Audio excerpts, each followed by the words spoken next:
Conclusion. My beloved brothers and sisters of the Gnostic movement, we have concluded this course of esoteric teaching, and I was thinking to end these meetings, entering for a while into recess. But I see that these meetings are of spiritual necessity for all of us. And thus, I believe that it would be better if we were to continue meeting on the 27th of each month. That is what I was saying on the 27th of July, 1961, in the home of a distinguished man of science. At that time, I had finished the Perfect Matrimony and at the same time concluded a course of sexual esoteric teaching that I had given to a group of Gnostic Rosicrucian students. The reason why I thought of finishing with the esoteric meetings in Mexico was disenchantment. In the beginning, the meeting room was full of people. Everyone enjoyed studying the mysteries of sex and the path of the perfect matrimony. Afterwards, as time passed, the people were no longer interested in the perfect matrimony, not in sexual magic. After 2 years, the esotericists attending these meetings could be counted on the fingers of one hand. Under such circumstances, I considered that it was useless to continue giving lectures. My intention was to end the lectures and meetings that night. However, something remarkable occurred that night. I felt filled with immense love, grandiose, sublime. My heart filled with pain remembering the thought of leaving them alone.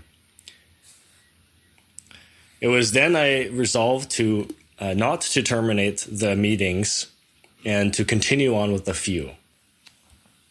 When I returned home, I received a telepathic message from the temple of Chapultepec. I was ordered to leave the house and go immediately to the forest of Chapultepec. I obeyed the order and left the house, bound for that marvelous forest, which the master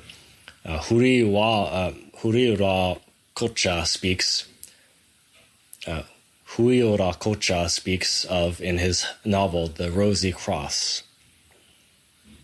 The castle of Chapultepec shone marvelously with its thousands of little lights. The avenues and the central stairway were deserted and the doors hermetically sealed. It is difficult to enter the forest of Chapultepec in these midnight hours because the guards and policemen are alert and vigilant. And it could happen that if some Gnostic Rosicrucian student were to venture into the forest, they could be mistaken for some thief.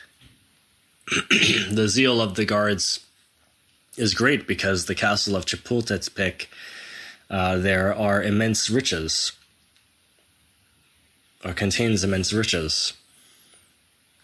Remember a solid gold dinner service of Emperor Maximilian and the colonial riches contained in the halls of the palace. This is the most magnificent palace in Mexico. It is not important to relate how I was able to enter the forest of Chapultepec at midnight. The reality was that I entered, that is all. I walked along the venue, turning up the hill of Chapultepec, continuing in the direction of the fountains that were constructed by President Madero. It seemed a very long time to me, but at the end someone arrived who spoke on my behalf and everything was arranged. The superior adept of the temple ordered me to enter and without further formality, I went in. The temple is situated inside the hill of Chapultepec. In other times, this temple was visible to the Aztecs, but afterwards, with the arrival of the Spanish, it entered into a state of jinns. The empire of light and faith of the Nahuas is in this turnpike. 2 guardians holding drawn swords guard the entrance, and nobody is able to enter without superior orders. That was a night of immense happiness for me. The temple was filled with a light of immaculate whiteness. It was light permeated by life and spirit. Light that casts no shadows, This light comes from a monstrance chalice. In such a light, the soul feels filled with truly indescribable happiness. An angel entered the temple with me and took a seat. The superior adept of the temple showed us some very beautiful pictures filled with life and movement. There are many such pictures in the White Lodges. In this book entitled With the Adepts, Franz Hartmann has already spoken about this kind of picture, which he saw in the Rosicrucian Temple of Bohemia. The figures in these kinds of pictures are full of life and movement. This is called the royal art of nature. Oh, that's interesting. The superior of the temple, seeing our administration for the pictures, addressed the angel and then myself, saying, "You are forbidden to touch these pictures." The angel faithfully obeyed the order. I, frankly, felt tempted to touch them. They were so beautiful. A severe reminder from the master, given in time, was sufficient. "I have already told you, sir, that you are forbidden to touch these pictures. Certainly I do not intend to touch them," was my response. The temple shone that night with ineffable glory. It is impossible to describe such beauty with human words. The roof, the walls were solid gold. However, something filled me with amazement. I had heard so much talk about theosophy, Rosicrucianism, Hermeticism, Yogism, etc., etc. And here I was, actually in the Gnostic Rosicrucian temple itself, in Jin. There was only a small group of ladies and gentlemen who, like myself, had also been invited to the gathering of the temple. I remembered the lecture halls of some professors of occultism, always full of thousands of people. I remember the temples of the world, filled with thousands of human beings. I remembered the lodges and called themselves Rosicrucian with their millions of affiliates. And here now in the temple of the White Lodge itself, a few that were could be counted on the fingers of one hand. Then I understood everything. At first, many people came to our esoteric meetings. As time passed, the number who attended notably decreased, and now only a few thirsty for wisdom and love were coming to us. When I understood this, I spontaneously exclaimed, "The temples, lodges, and schools of the world are always full of many people because Satan has enticed them. But to the temples of true divine wisdom come only a few." Thus I spoke with a voice that surprised me, and when I spoke I noticed that the superior of the temple was in agreement. Then he said, "That is so. Satan has enticed them."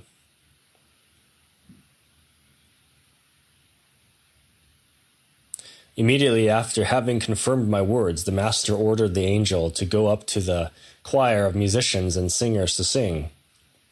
The angel obeyed, and after having ascended to the choir, sang the history of the countries or centuries in opera. From the doctrinal point of view, the angel placed himself mentally in the time of the future fifth round of planetary evolution. In that age, the physical, chemical Earth will already be more than a cadaver, a new moon. Then all evolving life will develop in the etheric plane or etheric region of our Earth. The seven races of flesh and bone will no longer exist. They will have become extinct. The angel sang with a voice so ineffable and sweet that it resembled the magic flute of Mozart. My whole being went into ecstasy. To hear an angel sing is something in your life that you can never forget. The angel, situated mentally in the future Earth of the fifth round, related in opera the history of terrestrial evolution. He mentioned all the prophets that have been sent to the Earth.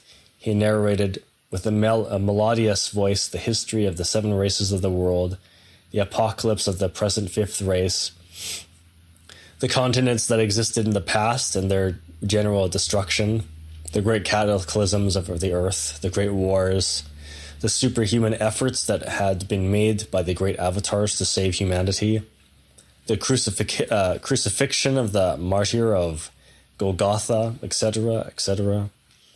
Then he lamented with pain the few that had been saved. Only a few managed to be born as angels. The rest, the great majority of human beings, were swallowed by the abyss. Of the billions of souls that entered evolution and involution on the planet Earth, only a handful of creatures were fit for the angelic state, because many are called and few are chosen. When the angel reached this part of his ineffable opera, I felt profoundly moved and amazed. Frankly, I had believed that the case of only a few being saved and the great majority being lost could only apply to the earth. And in the past, Maha Manvantaras to the earth moon, but that in the rest of the worlds, things were different. The angel pointed out this error when he said, and this that has happened on the earth will always be repeated in all the worlds of infinite space. When the angel finished his ineffable song, I understood why so many people had attended my meetings and why, of the many who began, only a few remained with me. Now I am disposed to continue with the few. I am no longer interested in having a room full of people. Really, many are they who begin, but few who arrive. The perfect matrimony is the path of the razor's edge. To affiliate oneself with a school, lodge, order, or so on is something very easy. To study yoga, hermeticism, philosophy, astrology is very beautiful and easy. But to be born as an angel is terribly difficult. The angel must be born of sexual seed, the sexual seed. This is precisely the difficult part. The seed of the wheat germinates easily. Certainly many seeds are lost, but the majority germinates and becomes ears of wheat, which give forth the grain with which the multitudes nourish themselves. To plant seeds of corn is also an easy thing. Many seeds are lost, but the great majorities are not. They germinate and produce corn. The most difficult is the seed of angels.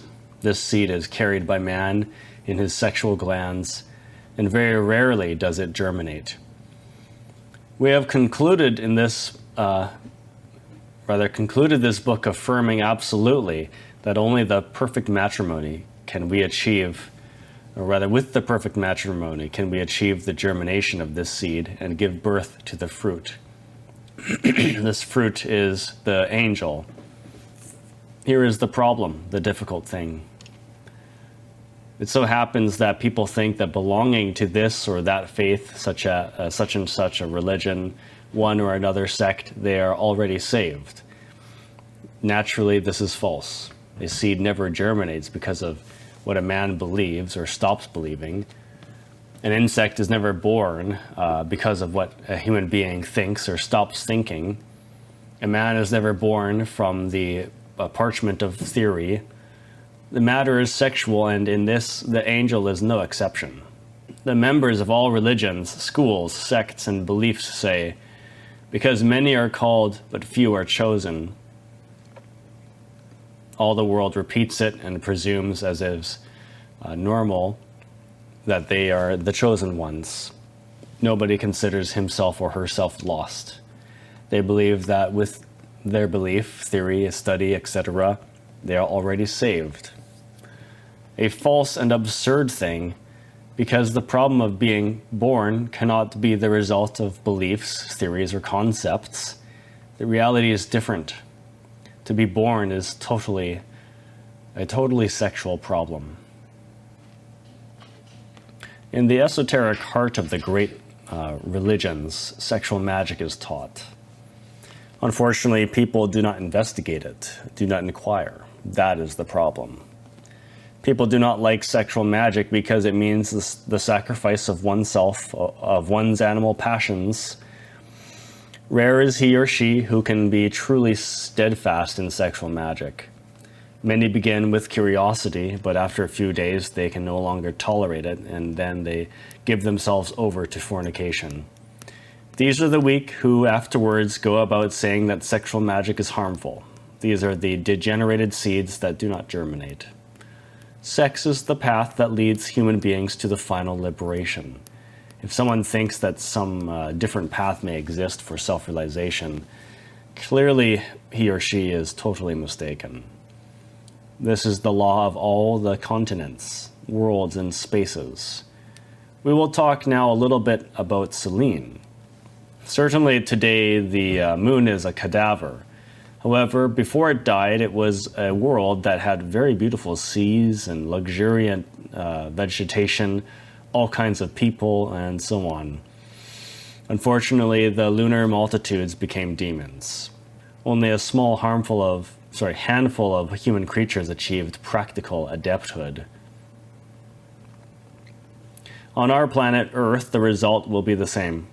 Only a small group of people will be born as angels. We can affirm without fear or error that the humanity of the Earth will be swallowed by the abyss.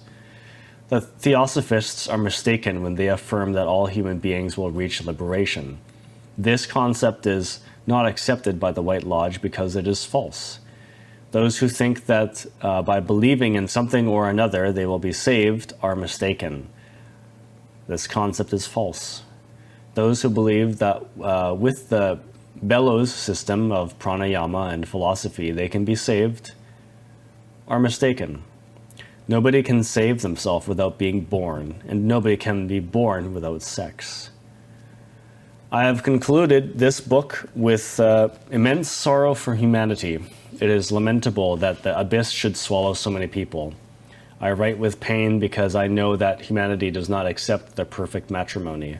I conclude this book perfectly convinced that those who truly know how to take advantage of it are very few. People do not like these things. Everyone thinks that with their particular belief, religion, order, or school, they can save themselves, and there is no way of convincing them that they are mistaken. In the future fifth round, all those who do not accept the perfect matrimony will become demons, inhabitants of the abyss. In the future fifth round, those who accepted the perfect matrimony will be angels. We are at the end of the Aryan race, beginning to live with the apocalypse of St. John. Rather, live the apocalypse of St. John, and millions of human beings are entering the abyss.